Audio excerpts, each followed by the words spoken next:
everyone, and welcome back to the Content Mix. I'm Carlota Pico, your host for today's show, and I'm excited to introduce Bianca Spada, who is Global Senior Social Media Manager at Red Bull and also has over a decade of experience managing social media campaigns. Welcome, Bianca, and thank you so much for joining us today on the Content Mix. Hi, Carlota. Thank you so much for having me. It's great to be here. It's our pleasure. It's always great to have a local Spaniard with me on the show. Absolutely. Bianca, tell me a little bit about yourself. How did you get to where you are today? Good question, for sure. I guess it was not the traditional path because when I started doing social media was almost the beginning of social media. There was no universities, there were no courses, there were no a lot of the things that you have available now. However, I think also gave me an extra edge because social media is something that evolves so quickly. And it's always good to just be on the job and being able to be on the latest trend and being able to have also channels where you can test it and optimize it constantly. So overall, it's been just over a decade, and I don't even think that we are seeing everything that social media has to offer. I think it's just the tip of the iceberg at this point. Okay, well, we will dive further into that comment later on in the interview, but I do want to ask you about your passion. So why are you passionate about social media? You started off in this career back in the day when social media hadn't even really kicked off. Yeah, no, I honestly was one of these weird people that thought this has a lot of potential. Like we are reaching a lot of people. And I saw people talking to other people that were not in the same place. And that kind of like triggered my curiosity. Then I saw brands getting involved. I saw people sharing events and like being able to have that influence that goes from online to offline and vice versa. And I was always surprised that social media was put in the hands of interns and like really young people because it can break your brand. Like right now, we're seeing that not only that can break your brand, like it changes things offline, like it changes elections, it changes how the country works, it changes if your product is going to sell out, no one is going to buy it. So I think it's funny when people say social media is not for our company, when you see some examples, especially in politics, of how social can be used for good and also for bad. Definitely. Could you walk me through some of your proudest social media marketing moments? So campaigns or projects that just really stood out in your career? Yeah, of course. There's actually two moments that I think were quite pivotal for me. One of them was when I joined Deezer. So Deezer is kind of like a Spotify but in France, and they had really cool access, I guess, to talent. So they had access to really global superstars like Ed Sheeran, a Little Mix. But it was actually the person that I was working in a previous role who came to me and was like, hey, our social media sucks, like we don't know what to do. It's just awful. We cannot go any lower than this. Mm-hmm. And I was surprised because music is one of these things that kind of like brings people together. And it's in a way relatively easy to create social content around. Like you're not talking about funeral services or financial services. That could be a little bit more complicated than that. So I went into it and I thought, there's a lot of potential. So I presented this strategy, which was around stop being a brand and start being a publication. So like with the brand filter, create content that people actually want to see and want to share. Ultimately, the whole story was about giving value. So value is the currency of social media. If you're able to provide value with your content, you will see people engaging with it, people sharing it. And brands that are not able to do that are the ones that fall behind.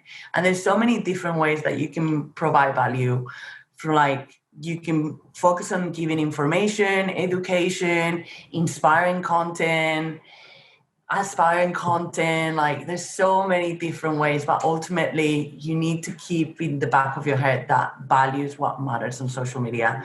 So it was a 360-degree change of social media strategy.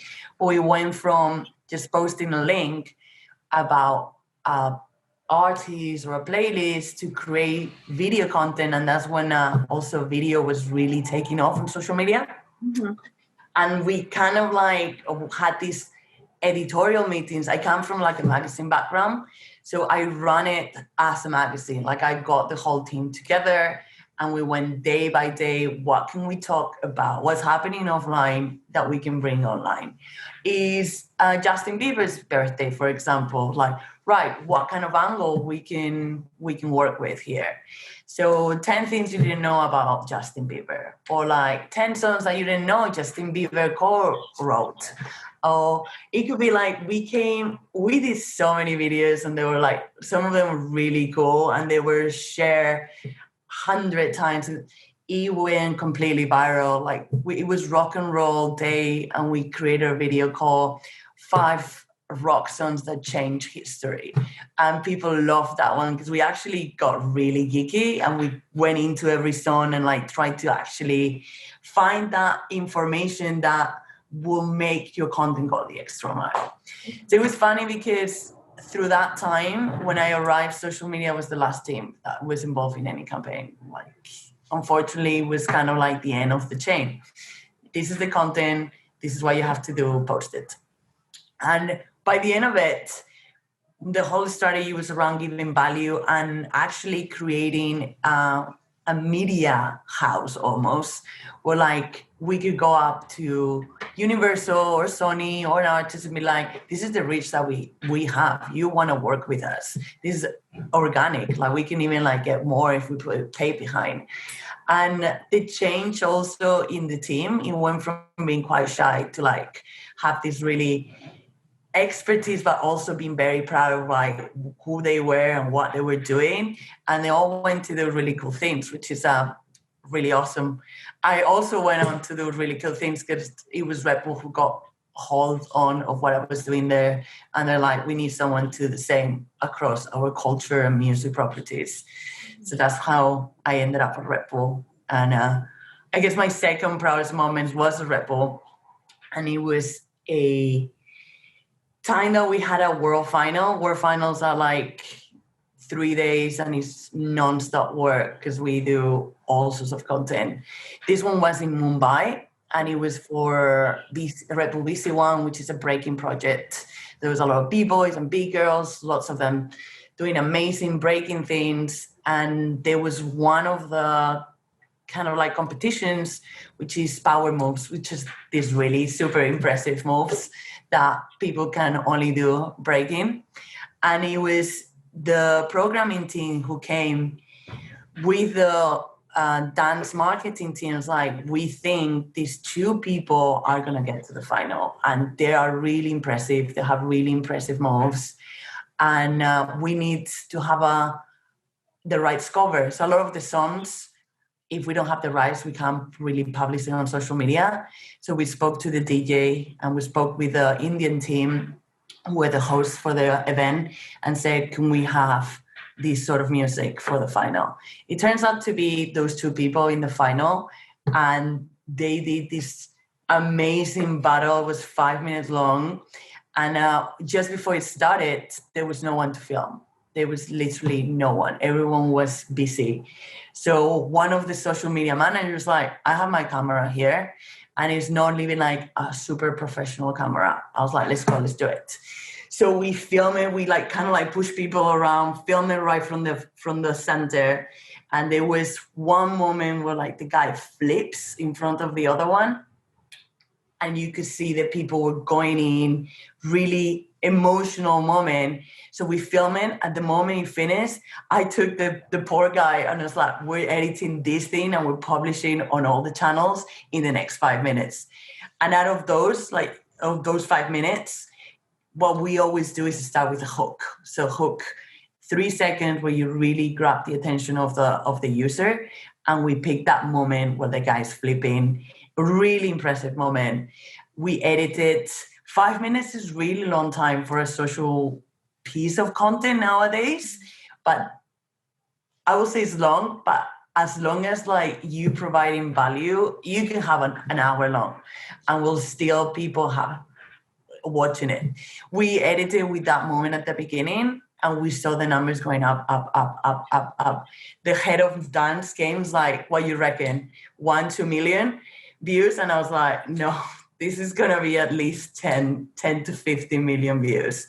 Wow. I was like, okay, I don't believe you. If that happens, I'll buy you dinner.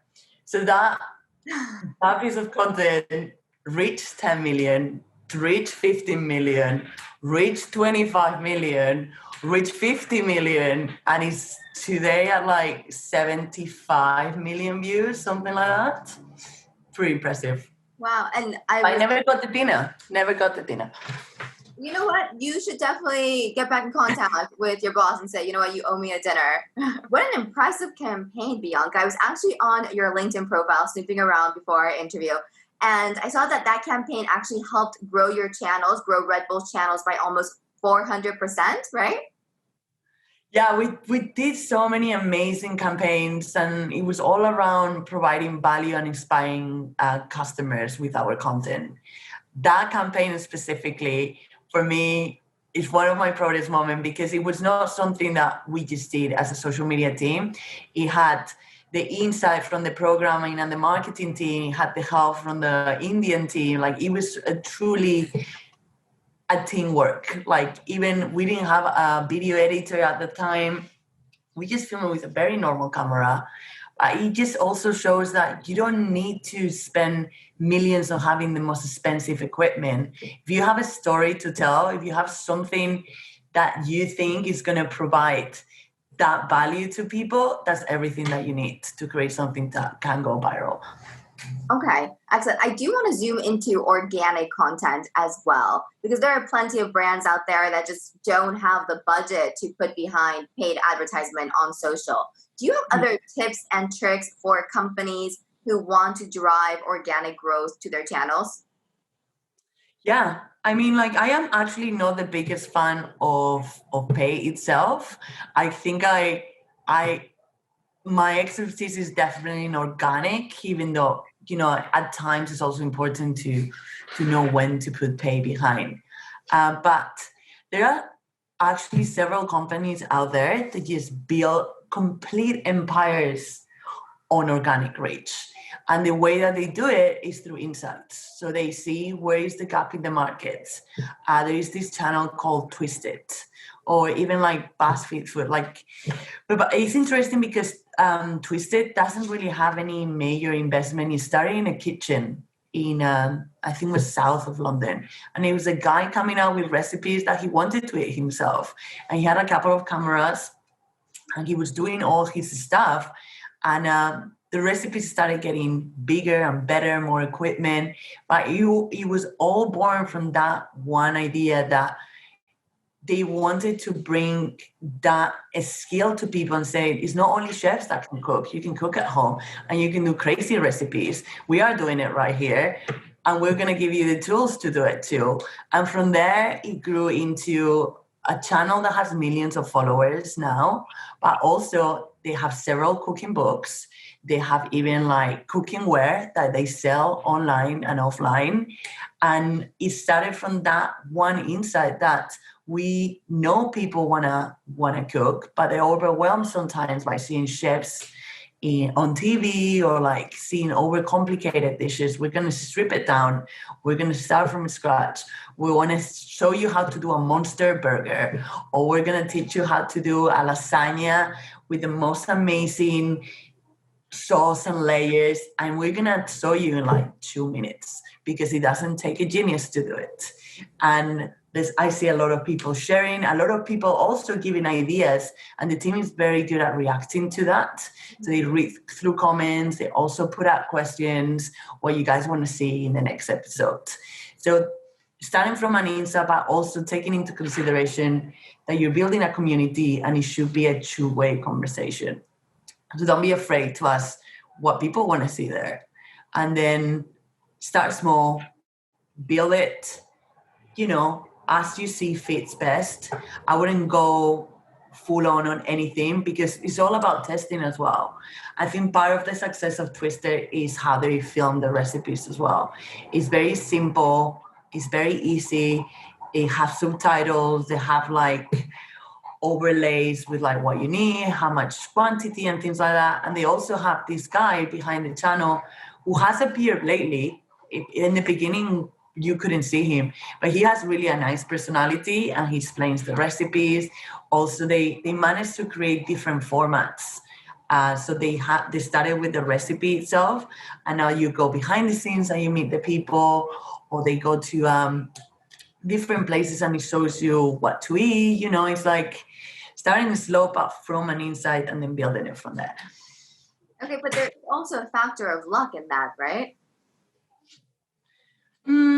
Sometimes there's luck, but hard work beats any luck. And I think if you're consistent, if you can find your niche in the market and triple down on that, I see a lot of channels, they die not because they have people, but because they're not consistent.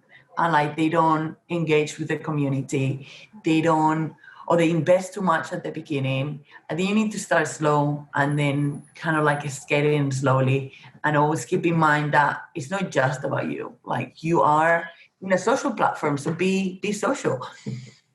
Very interesting. What about like social listening tools to see what your audience is, how your audience is reacting and talking about your brand? Do you use any social listening tools?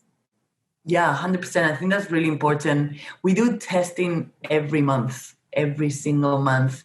There will be, it's almost like a vicious circle. We start with editorial meeting, and then we publish, we moderate, we see in real time what people are saying, because sometimes something goes extremely well, like the example that I explained early. Sometimes there are things that don't go down well, so you have to tweak it or you have to change things.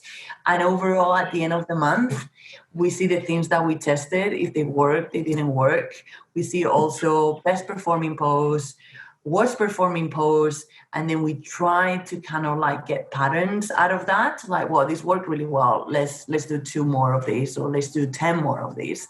This actually didn't work very well, but this could be because of these 4 things.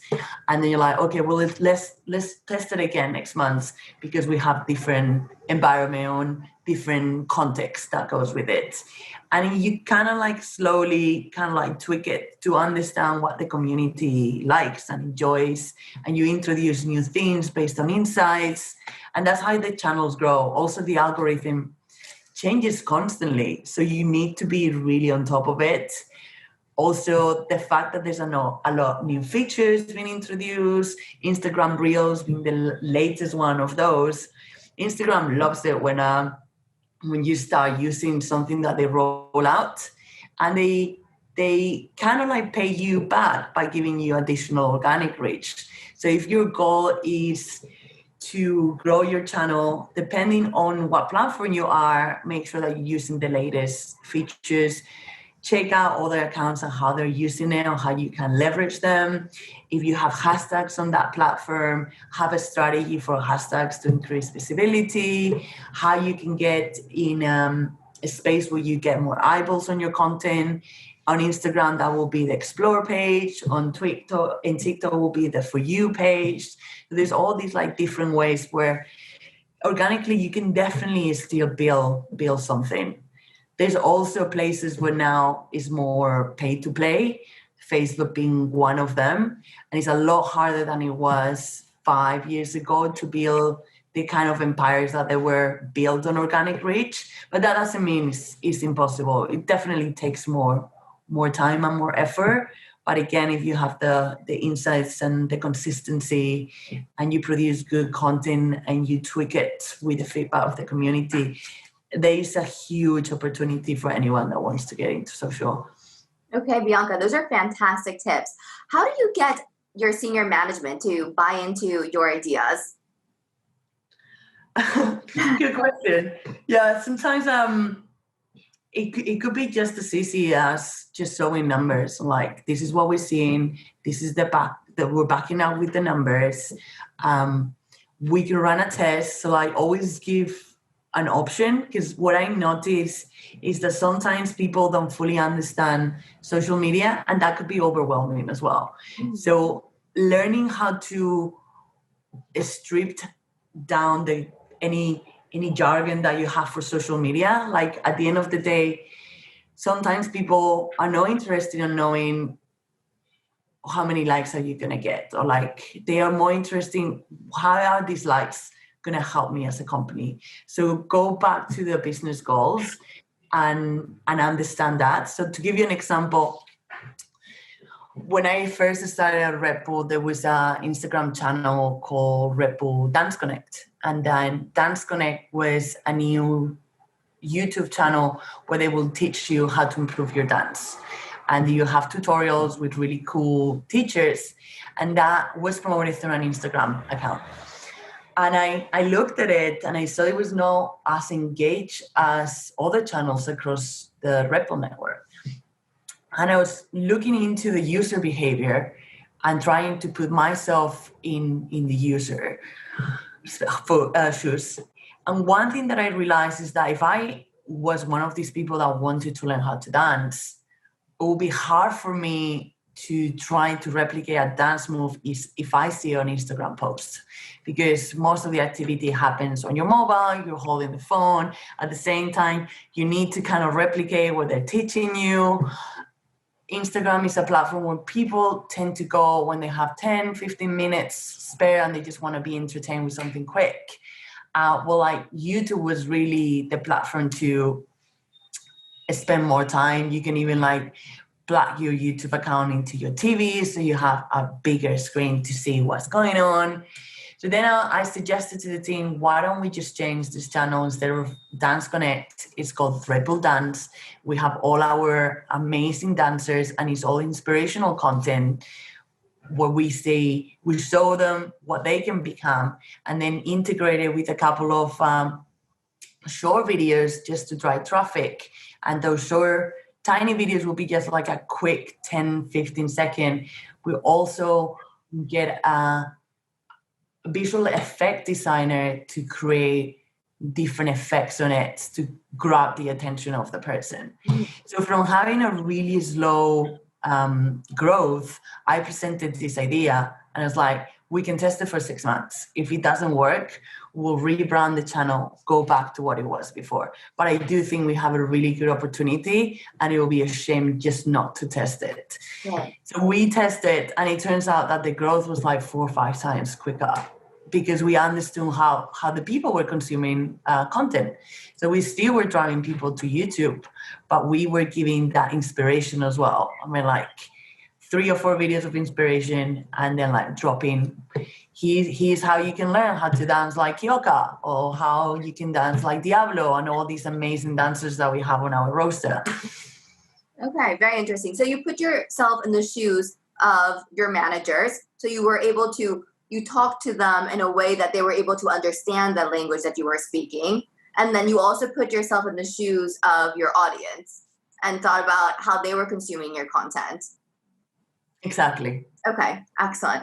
A lot of brands have been criticized or praised for engaging in social trends, right? So for example, the Me Too movement, the Black Lives Matter movement. From your expert social media opinion, should brands engage in social trends or movements? And this is touching upon the comment that you were making earlier on about how important it is to be social on social. Yeah. It's a tricky question, and it's something that is spoken more and more. The truth is, like, some of these brands have large followings and they have a lot of influence, especially in young audience. If your brand has a link to a specific charity or specific movement, it will be a shame not to support that. What is a little bit unrealistic is that a brand supports absolutely every single cause, because that could be seen as topical and like trying to get some organic reach from the back of it. But we're seeing brands that are doing this super authentically, and it goes back to the roots. So Nike has been championing all the Black Lives Matter with amazing content. It's actually really well thought through. And that's because, they've been supporting sport and Black athletes for so long. And they feel that they have the authority to get involved into that kind of space. Same with Beats by Dre. Beats is actually the only tech company owned by a Black entrepreneur. So they do have a lot of space and a lot of authority to go there and say, we really want to support the Black community. And both brands are working, not only just being vocal about it, but they're all working in really detailed plans on how does this look? We're going to put our money where the mouth is, like we really want to help the community. These are the programs that we're launching. This is the budget that we're allocating to this. Where I think that most of the backlash came from was seeing brands posting maybe the black square when you have a permanently white board and you have no initiatives, no programs to support the Black community. That just comes across unauthentic in so many ways. But if you are really committed to this, your channels and your influence on the society could make a big impact. Okay, so brands that not only talk the talk but also walk the walk. Exactly. And that can back up those conversations with concrete actions. Absolutely. Yeah, I think we're targeting an audience that's so savvy that if you are trying to fake it in any way, they will find out and they will hold you accountable for that. Definitely, which I think is fantastic, to be honest. Yeah, props to them. Yeah. Okay. Well, moving into COVID-19, according to the CEO of Walt Disney, quote, the heart and soul of a company is creativity and innovation, end quote. In light of the global pandemic, Bianca, what marketing campaigns on social media have you really admired lately and why? The campaign that I actually liked the most was created by a group of students. And I'm wondering if this is something that Netflix is going to pick up because they did it for Netflix, so inspired by Netflix. Okay. And I think it was in Miami. They basically went on the streets when there was the lockdown and cover the streets with spoilers from different series from Netflix. So what they wanted to do with that was you don't go to the streets because we're going to ruin your series that you've been watching for 3 months or a month. Or maybe you've been binge watching for the past week, And it was really a really smart and really kind of like current way to promote something, but also to stay on trend because it was just so smart in the street scene, all these like big spoilers for, it went from like Stranger Things to any series that they could come up with. A lot of people were talking about that one and like how maybe Netflix should get in touch with these students and kind of like embrace the creativity that these guys were putting because it was a really cool campaign. Okay, excellent. I am a big fan of Netflix and I would love for them to create something like that as a show. Okay, you spoke about Facebook, you've spoken about Instagram, you mentioned briefly TikTok, which is something that I want to dive further into. Generation Z was born to stream and influence. How are you approaching this new cohort on social? And are you doing anything on TikTok?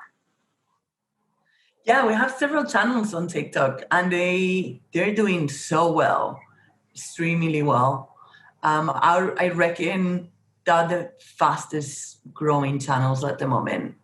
It feels a little bit overwhelming because it's a relatively new platform to get involved from a brand point of view, but the engagement is like 30%. So that we're talking about 10, 20 times what you get in other platforms.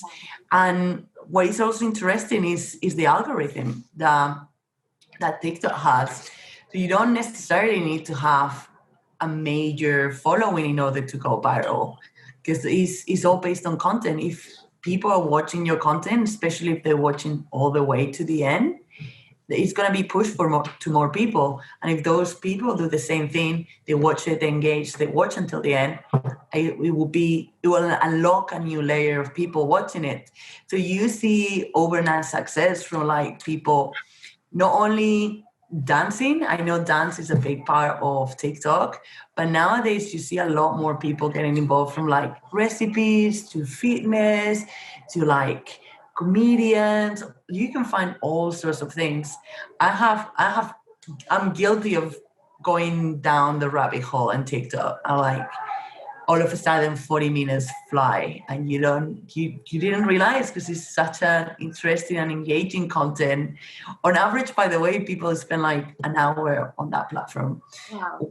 Which is incredible, because most of these contents, people that you never met, will never meet, and you have no idea who they are. Yeah, definitely. Okay, Bianca, you seem like a really creative person. Were you just born creative, or did you acquire some skills along the way? Uh, I love that question.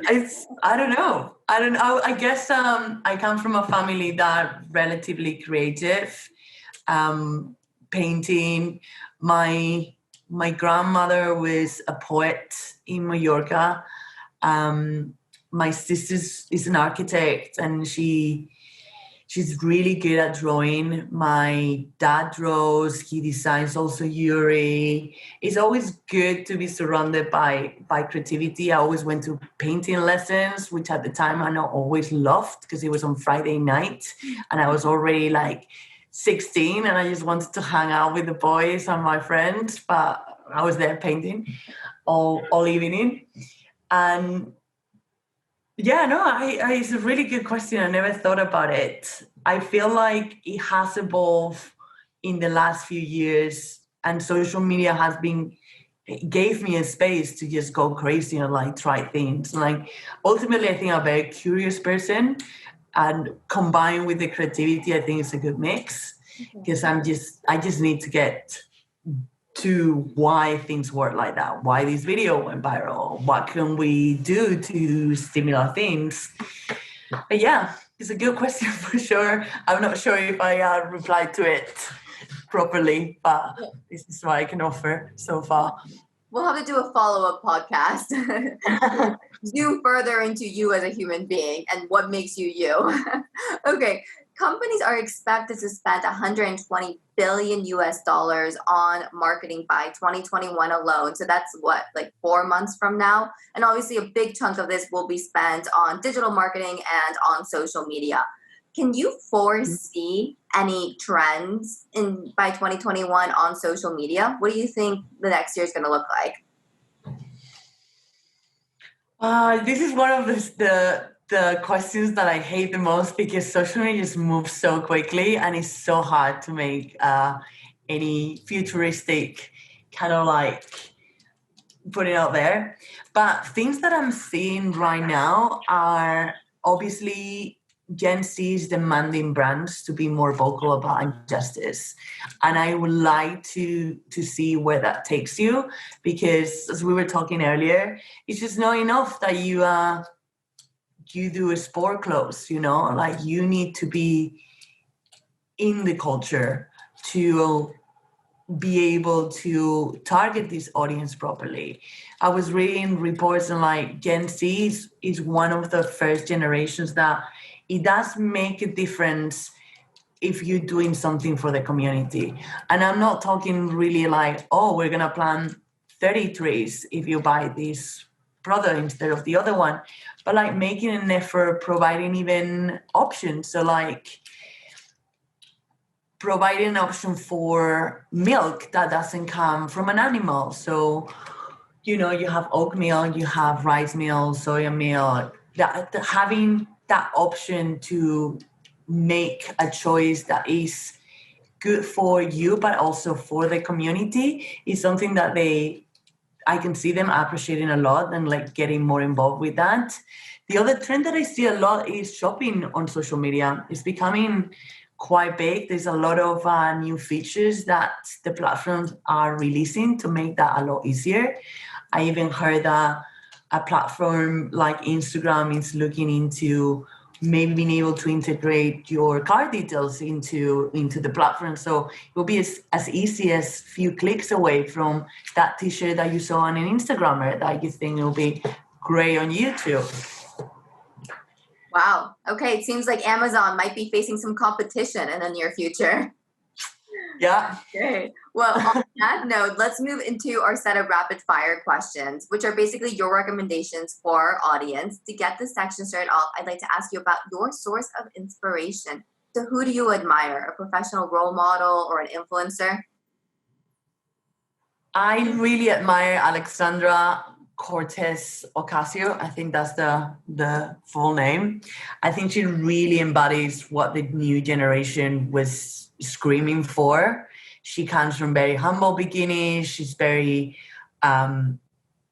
she doesn't take shit from anyone. She's opinionated and has very good opinions, and she sides with the weak, the underdog, but also makes people accountable for things that she doesn't feel are fair.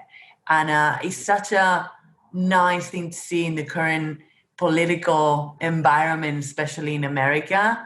And along with Alexandra, I think Jacinta, the prime minister in New Zealand, I believe, she's just so inspiring. And I'm not someone that is very into politics, to be completely honest. But those two figures, even outside politics, they're just a new, fresh air into something that traditionally is quite detached from the young audience, and they're bringing them in and they're telling them how much power they have, and they're encouraging them to be more vocal about what they don't think is fair. Mm-hmm. They're using their platform for good. 100%, and they're quite, especially Alexandra is very social savvy. Like she knows what to post, how to post it, when to post it. She also interacts with icons for the young generation. She was talking to Cardi B, which is this really interesting character in the music industry. Yeah. And she's very relevant and approachable, which is something that is not your traditional image of politicians or pre-Obama era politicians. Absolutely. Okay. What about a book, a group, a hashtag, since you're quite the social media expert, or a community that you'd like to recommend to our audience? I will choose a book. I'm reading a book right now that I think is fantastic. It's called Idiocracy, and it's written by the head of culture at YouTube.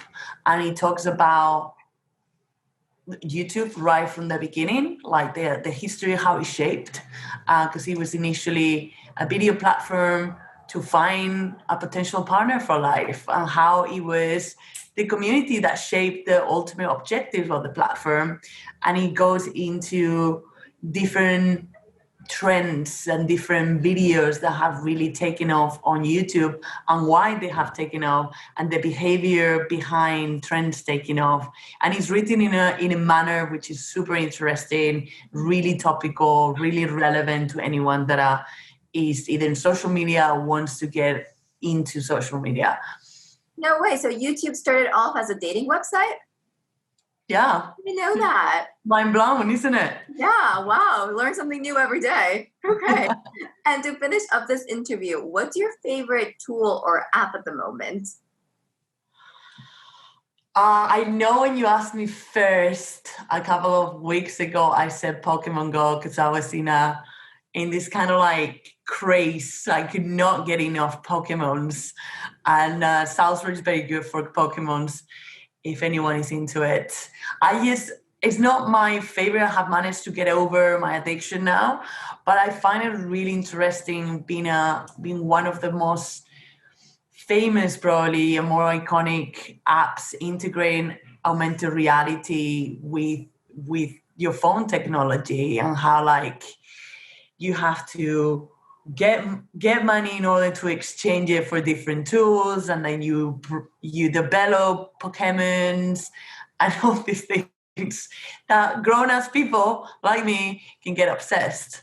And it's not the first time I got obsessed with this game. I think this is the second round, and I'm pretty sure there will be a third one. I'm going to have to try it out. You're actually not the first podcast guest who has recommended Pokemon Go as their favorite app at the moment. Okay. Very interesting, really. Excellent, Bianca. Well, thank you so much for joining us on the Content Mix. It was awesome to meet you, learn about your social media experience, and hopefully we'll have a follow-up interview in the near future. Absolutely. Thank you so much for having me. It was a pleasure. The pleasure has been ours. And to everybody listening in today, thank you for joining us on the Content Mix. For more perspectives on the content marketing industry in Europe, check out the Content Mix. We'll be releasing interviews just like this one every day. So keep on tuning in. Thanks again. Have a fabulous day and see you next time. Bye.